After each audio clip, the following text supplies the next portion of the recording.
Hi friends, ಎಲ್ಲರಿಗೂ ನನ್ನ ನಮಸ್ಕಾರ. ಈರುಳ್ಳಿ ಪಕೋಡ ಯಾವ ರೀತಿ ಮಾಡೋದು ಅಂತ ಹೇಳ್ಕೊಡ್ತಾ ಇದ್ದೀನಿ. ಅದಕ್ಕೆ 5-6 ಗಡ್ಡೆ ಈರುಳ್ಳಿ ತೊಗೊಂಡಿದ್ದೀನಿ, ಕರಿಬೇವು ತೊಗೊಂಡಿದ್ದೀನಿ, ಹಸಿರು ಮೆಣಸಿನ್ಕಾಯಿ, ಕೊತ್ತಂಬರಿ ಸೊಪ್ಪು ತೊಗೊಂಡಿದ್ದೀನಿ. ಕರಿಬೇವು ಮತ್ತು ಕೊತ್ತಂಬರಿನ ತೊಳೆದಿಟ್ಕೊಂಡಿದ್ದೀನಿ, ಹಸಿರು ಮೆಣಸಿನ್ಕಾಯಿ ಸಹ ತೊಳೆದಿಟ್ಕೊಂಡಿದ್ದೀನಿ. ಈಗ ಅದನ್ನೆಲ್ಲ ಕಟ್ ಮಾಡ್ಕೊಂಡಿದ್ದೀನಿ.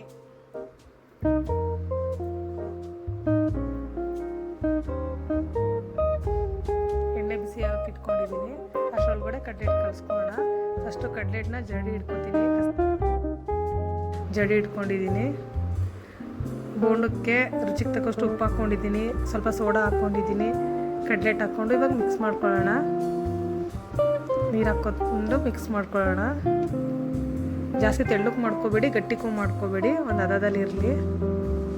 ಎಣ್ಣೆ ಬಿಸಿಯಾಗಿದೆ. ಇವಾಗ ಒಂದೊಂದೇ ಹಾಕ್ಕೊಳ್ಳೋಣ ಪಕೋಡನ. ನಿಧಾನಕ್ಕೆ ಹಾಕ್ಕೊಳ್ಳಿ, ಬಿಸಿಯಾಗಿರುತ್ತೆ.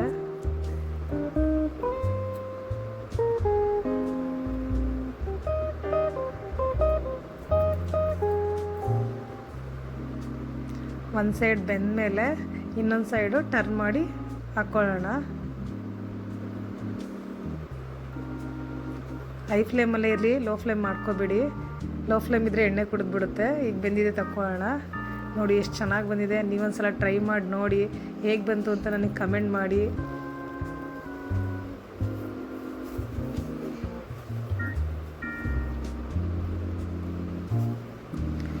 ಪಲಾವ್ ಮೊಸರು ಬಜ್ಜಿ ಜೊತೆ ತುಂಬ ಚೆನ್ನಾಗಿತ್ತು. ನೀವೊಂದ್ಸಲ ಟ್ರೈ ಮಾಡಿ ನೋಡಿ. ಇಷ್ಟ ಆದರೆ ಲೈಕ್ ಮಾಡಿ, ಸಬ್ಸ್ಕ್ರೈಬ್ ಮಾಡ್ಕೊಳ್ಳಿ, ಸಪೋರ್ಟ್ ಮಾಡಿ. Thank you.